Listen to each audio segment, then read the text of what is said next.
Bom dia. Nós vamos mais uma vez meditar acerca de Mateus 13, do 1 ao 52, nas 7 parábolas do reino ministradas pelo Senhor Jesus, na Galileia das Nações. Nós meditaremos sobre a parábola do joio, que se segue à do semeador. Joio, mostarda e depois fermento. Em outra ocasião, meditaremos sobre o tesouro escondido no campo, sobre a pérola e sobre a rede. Nós queremos compartilhar com você a ideia de que o Mestre Jesus, em Mateus 13, está contando uma história a partir do princípio. E é muito interessante como ele trata do princípio, ou seja, ele vai falar do semeador como sendo ele mesmo. O semeador é ele mesmo. A palavra de Deus é a semente. E segundo ele, essa semente, que é a palavra de Deus, quando plenamente aceita, ela produz filhos para o reino de Deus. Porque todas as 7 parábolas são chamadas de parábolas semelhantes ao reino de Deus. Ele quer mostrar como Deus vai reinar através dele. Porém, ele não oculta algumas coisas desagradáveis que vão acontecendo ao longo do seu trabalho. Ele iniciou um trabalho perfeito, mas esse trabalho vai ser confiado a homens, que nós chamamos de apóstolos. E depois dos apóstolos, esta obra será confiada a outros homens. E nós vamos observar que nessa história que o mestre conta, lembrando para você, que ele mesmo, em Mateus 13, no verso 35, ele fala que vai publicar mistérios, parábolas ocultas desde a fundação do mundo. E na parábola da rede ele fala da consumação dos séculos. Então você não pode esquecer que nós estamos tratando de um panorama. Na mente do Mestre Jesus, começa em Gênesis e termina em Apocalipse. O número 7, nós queremos lembrar para você, fala de um ciclo completo. O número 7 está no universo inteiro. O universo testemunha acerca do 7, a criação testemunha acerca do 7. Tudo aquilo que nós fazemos, a nossa semana, os nossos anos, até mesmo a formação das nossas células, testemunham acerca do 7. O 7 na Bíblia é o número do ciclo completo. Se ele conta 7 parábolas, é porque ele quer falar de um princípio e de um fim. Ele começa falando de coisas ocultas desde a fundação e termina com a consumação dos séculos. Você não pode esquecer. Então, essas 7 parábolas, semeador, joio, mostarda, fermento, tesouro, pérola e rede, é o do que nós queremos falar. Porém, vamos lembrar aquilo que meditamos, aquilo que já falamos, para que você possa entender. Quando começamos a estudar sobre as parábolas, nós tivemos que recorrer a Gênesis, para poder entender de onde o mestre retirou aquelas imagens que ele usa nas parábolas. E em Mateus, no capítulo 13, a partir do verso 36, o mestre é enfático, ele nos dá um tutorial e ele explica o que é o campo é o mundo. Ele explica claramente, no verso 38, 36 ao 38, ele vai explicando claramente, ele diz que a boa semente, produto da palavra de Deus, são os filhos do reino, os filhos de Deus. E ele fala que o joio são os filhos do maligno. E como nós temos repetido, sem abrir margem para outras interpretações. Não existe nenhuma possibilidade de se entender de maneira diferente. Ele define: a boa semente são os filhos de Deus, são os filhos do reino. A má semente são os filhos do maligno. Atrás da pergunta de onde ele tirou isso, já que ele não inventa de si mesmo, ele nada fala de si mesmo. De onde ele tirou? Qual foi a sua fonte? Nós recorremos a Gênesis no capítulo 4. E para nossa surpresa, em Gênesis capítulo 4, nós vamos entender claramente quem são a boa e a má semente, desde o princípio. E há um paralelo perfeito, o próprio Mestre Jesus, em algumas ocasiões, ele fala desta boa e desta má semente. Vamos lembrar então a associação entre Mateus 13 e Gênesis capítulo 4 com calma. Ok, se você lembrar comigo, nós citamos duas genealogias ao longo dessas últimas meditações. Gênesis capítulo 4, você tem Adão, Caim, Enoque, Irade, Meujael, Metussael, Lemer, ou Lameque para nós, Jabal, Jubal, Tubal-Caim. No capítulo 5, nós temos também, a partir de Adão, 10 nomes. Adão, 7, Enos, Cainã, Malaleel, Jared, Enoque, Matusalém, Lameque e Noé. Esses 10 nomes, no capítulo 4, e 10 nomes, no capítulo 5, nos dão a ideia de que Deus trabalhou com simetria, porque Deus é um arquiteto. Os 10 nomes no capítulo 4, eles vão nos revelar a má semente. Os 10 nomes no capítulo 5 vão nos revelar a boa semente. E esta foi a fonte onde o Mestre Jesus bebeu. Temos que lembrar que quando o Mestre Jesus ministrou, não havia ainda os 27 livros do chamado Novo Testamento. A fonte do Mestre Jesus vai de Gênesis a Malaquias na nossa Bíblia, na nossa diagramação. Na diagramação da Bíblia hebraica, vai de Gênesis a Crônicas. Essa era a Bíblia do Mestre Jesus e também dos apóstolos. Para nós, 39 volumes. Essa era a sua fonte. Se ele vai extrair alguma imagem, vai ser dessa fonte. Ou seja, aqui está a base que o Mestre Jesus usou para falar da má semente, da boa semente ou vice-versa. E o que nós temos denunciado é que no capítulo 6, o Mestre se utiliza do que Moisés disse. E Moisés, inspirado pelo Senhor, vai nos mostrar que essas duas linhagens, essas duas sementes, elas vão se misturar pelo casamento. Essas duas linhagens, a de Caim e a de Sete, vão se misturar. Essa mistura não é aceita pelo Senhor. Esse casamento é reprovado pelo Senhor. Então, essa é a interpretação correta. Nós estamos lendo Mateus 13, à luz de onde o Mestre extraiu essas imagens. O capítulo 6 de Gênesis vai nos revelar, como já comentamos, no versículo 1 ao versículo 4, um contexto em que as duas sementes se unem pelo casamento. A semente dos filhos de Caim, que vão receber vários títulos, vários adjetivos, e é isso que eu quero que você compreenda comigo. As Escrituras são muito ricas em qualificar.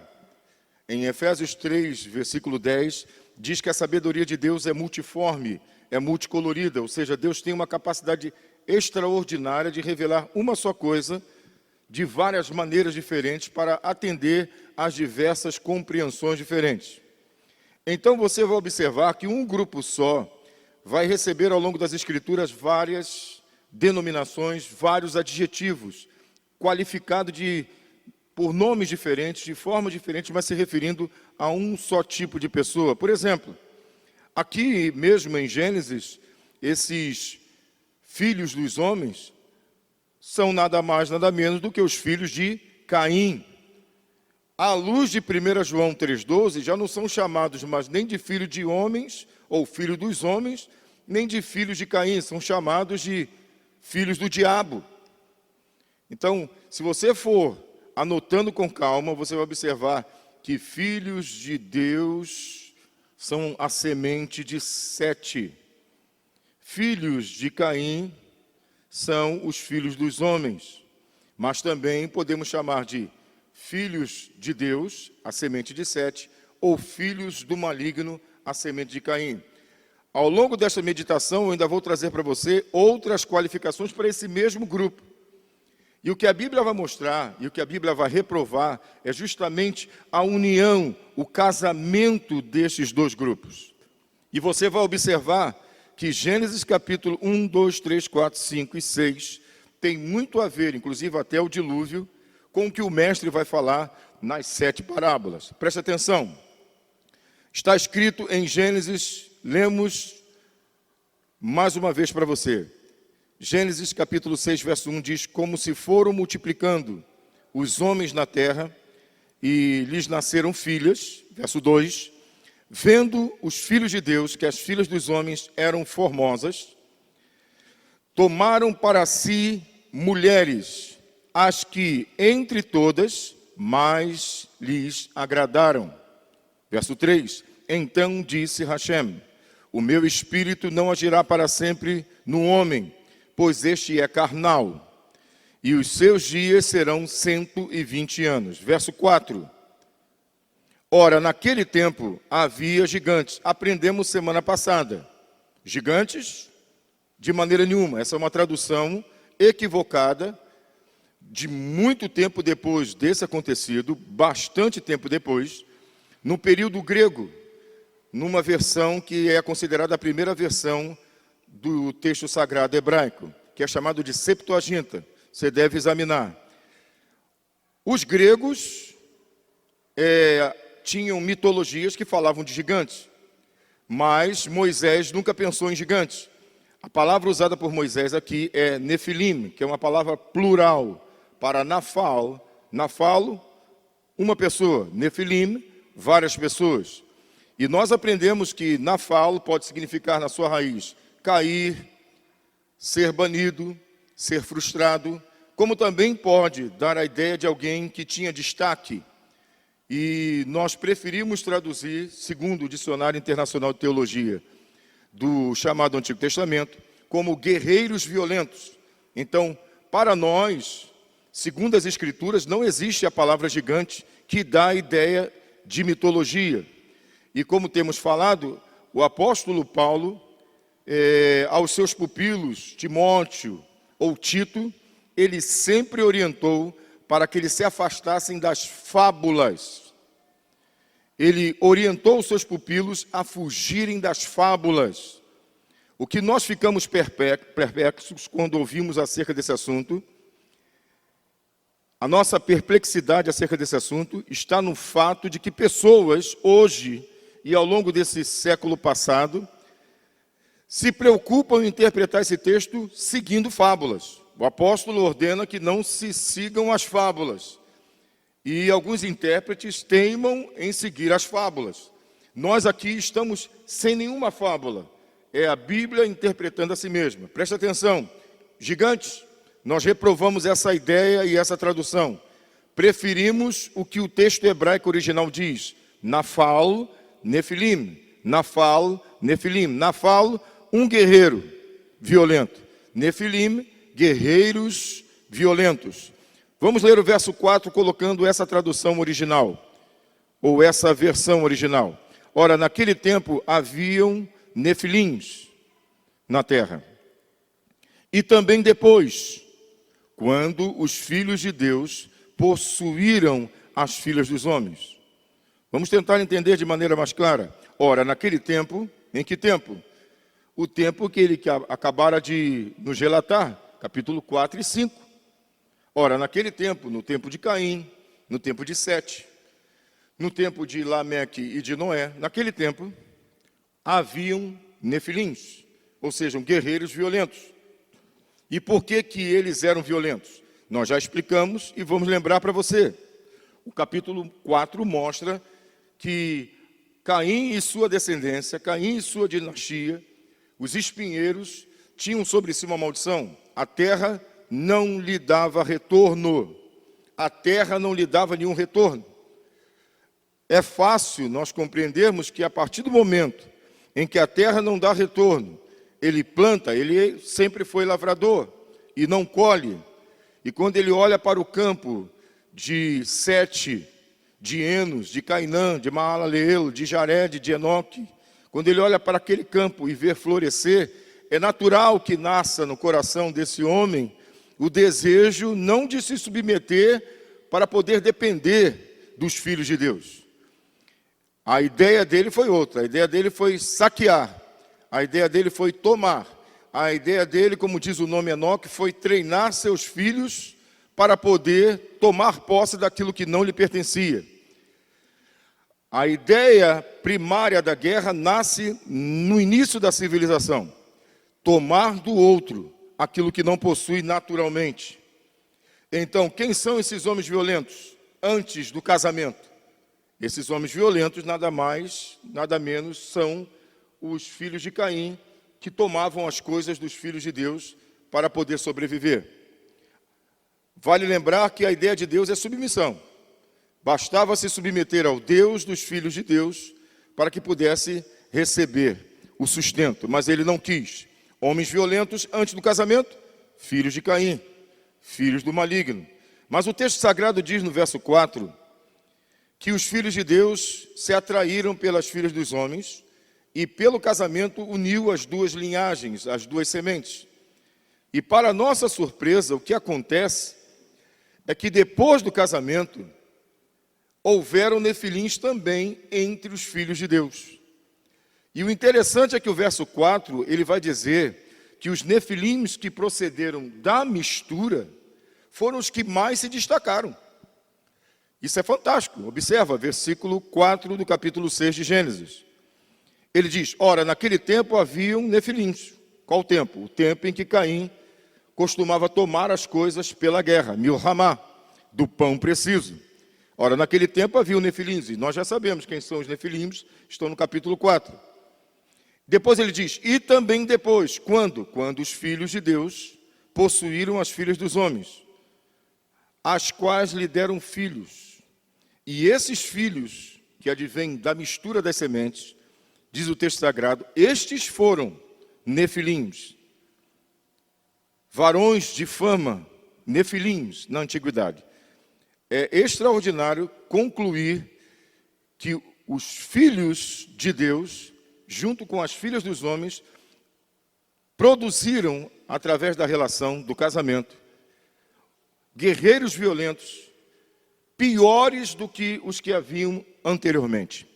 A pergunta que devemos fazer para você que está acompanhando é, você observou que os nefilins antes do casamento eram somente os filhos de Satã, os filhos de Caim, os filhos dos homens? Seja qual for o adjetivo que você escolher, você observou que os nefilins antes do casamento eram somente os filhos de Satã, os filhos dos homens, os filhos de Caim? Ok. Você também observou que após o casamento, Gênesis 6, verso 4, os que mais se destacaram foram os filhos de Deus corrompidos? Então guarda isso. Isso é muito interessante, porque é uma sequência de corrupções. Em Adão, em Caim, na sua dinastia, e essa corrupção alcança os filhos de Deus. Quando a corrupção alcança os filhos de Deus, torna-se necessária a intervenção do Eterno. O Eterno sempre vai intervir quando a semente estiver correndo risco. Foi assim em Adão. Observa agora, o dilúvio não é sem razão. O dilúvio não é um genocídio. Nunca foi a intenção de Deus criar um genocídio. A ideia de Deus, por incrível que pareça para você que nunca ouviu, é preservar. Porque Deus vai muito além da nossa vida cotidiana, muito além desses nossos anos em que vivemos aqui. E Ele, para nos proteger, Ele vai evitar o desastre, a contaminação total. Então preste atenção, em Adão, corrupção, em Caim, corrupção, na dinastia de Caim, corrupção, e agora a corrupção atinge os filhos de Deus, e os mais ímpios tornam-se os filhos de Deus. Esse é o grande paradoxo, porque na verdade nós imaginaríamos que as piores pessoas não viriam de entre os filhos de Deus. Mas pasme, a história vai mostrar, e o próprio Mestre Jesus vai denunciar, que não somente em Gênesis isso aconteceu, mas também na sua igreja. Ok, vamos observar um texto da palavra de Deus, para que você possa entender o que estamos falando. Se nós nos dirigirmos para as parábolas que estão em Mateus, nós vamos observar uma sequência. E o Mestre Jesus, ele vai nos falar da parábola do joio e do trigo. Essa é a parábola que eu gostaria de meditar com você um pouco agora. A parábola do joio e do trigo. E nós vamos observar que existe uma ponte, uma relação entre a parábola do joio e do trigo e também o que nós estamos falando em Gênesis. Nós vamos ficar indo e voltando nessa história, nesse paralelismo. Então vamos ler um pouquinho.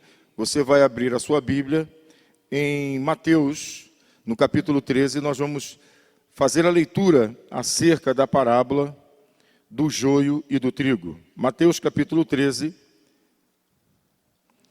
Abra a sua Bíblia. No capítulo 13, a partir do verso 24. E vamos observar o paralelo. Propôs-lhes outra parábola, dizendo: o reino dos céus é semelhante a um homem que semeia boa semente no seu campo. Verso 25. Mas, enquanto os homens dormiam, veio o seu inimigo, semeou o joio no meio do trigo e retirou-se. Verso 26. Quando a erva cresceu e frutificou, apareceu também o joio. Verso 27. Então, indo ter com ele, os servos do pai de família lhe disseram: Senhor, não semeaste tu no teu campo boa semente? Como então está cheia de joio? Verso 28. Respondeu-lhes: um inimigo é quem fez isso. Disseram-lhe os servos: queres que vamos arrancá-lo? Verso 29. Porém, ele lhes disse: não, para que ao colher o joio, não arranqueis também o trigo com ele. Verso 36 de Mateus 13. Deixai crescer ambos juntos até a ceifa. Por ocasião da ceifa, direi, ele diz, direi aos ceifeiros: colhei primeiro o joio, atai-o em molhos para o queimar. E então colhei o trigo e recolhei no meu celeiro. A leitura feita agora, com calma, nós vamos tentar entender. O Mestre Jesus havia contado a parábola do semeador, que à luz de Marcos capítulo 4, verso 13, é a base de todas. Sem o semeador, você não vai compreender as outras 6 parábolas.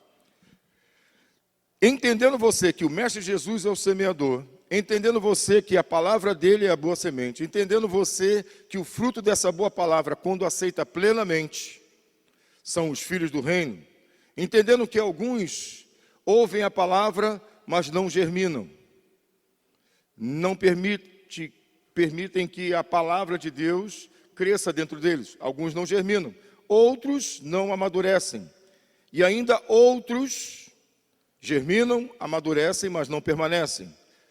Na beira do caminho, germinam, não germinam. No caminho com pedras, germinam, mas não amadurecem. E entre os espinhos, germinam, amadurecem, mas não permanecem. O Mestre Jesus sabe que ele é o semeador, faz um balanço de quem realmente vai estar com ele até o fim. E na segunda parábola, ele já parte do pressuposto de que ele já semeou boa semente no seu campo. E o interessante que na segunda parábola, eu diria na segunda parte das 7, ele destaca o fato de que o campo no qual ele semeou a boa semente já não está mais sob seus cuidados, mas ao cuidado de seus sucessores, que nós sabemos ser os apóstolos. Se nós temos uma história partindo do semeador até a rede com a consumação dos séculos, eu quero que você acompanhe comigo, encaixando cada parte, cada parábola, ao longo da história da igreja que começou a ser fundada na sua morte e ressurreição. Ele diz o seguinte, parafraseando, ajudando você a compreender. Jesus já não estava mais entre os homens. Jesus já está, nessa ocasião da parábola do joio, no tempo, ele já está à direita de Deus, porque diz a palavra de Deus que ele morreu, foi morto, crucificado, ele foi ressuscitado ao terceiro dia, permaneceu cerca de 40 dias com seus discípulos e depois foi arrebatado para Deus e para o seu trono, Apocalipse 12, versículo 5. Segundo o Salmo 110 profetizou, ele está assentado à direita de Deus. E essa parábola do joio, ela é contada nessa perspectiva. Onde está Jesus quando está contando a parábola do joio e do trigo, como nós conhecemos? Ele está assentado à direita de Deus. Você vai ter que dividir, compreender cada parábola no seu tempo. Semeador, seu ministério. Joio e trigo, ele já não está mais entre nós. No joio e trigo, ele está contando algo que ele está vendo, de onde ele está. E é interessante que o campo é dele. Foi ele que semeou a boa semente. E o adversário tem vários campos, vários lugares para trabalhar. Mas o inimigo entra para trabalhar justamente na boa semente. Não sei se você está entendendo o paralelo, lembrando de Gênesis capítulo 4, é interessante que a corrupção dos filhos de Deus, em Gênesis 6, produziu piores nefilins do que os do capítulo 4. Voltamos agora para Jesus. O mestre está na glória. Quem são os servos do pai de família? O pai de família é Deus. O dono da casa é Deus. Jesus é o filho, é o herdeiro. Encaixa cada personagem. Os servos do pai de família, quem seriam eles? Os anjos de Deus. Observam que o mestre fez um trabalho maravilhoso, iniciou um trabalho perfeito, e a boa terra estava lhe dando frutos. Haviam pessoas que, além de germinar, amadurecer, permaneceram até o fim. E eles observaram que a história foi transcorrendo. Assim que o mestre voltou para a glória, ele determinou que os sucessores apostólicos tomassem conta da igreja, zelassem pela igreja, e foi isso que eles fizeram. Todos eles se dedicaram a zelar pelo que nós chamamos de sã doutrina, doutrina fiel, sem mistura. Você não vai observar nos dias apostólicos nenhuma mentira sendo semeada, porque eles preservaram a igreja.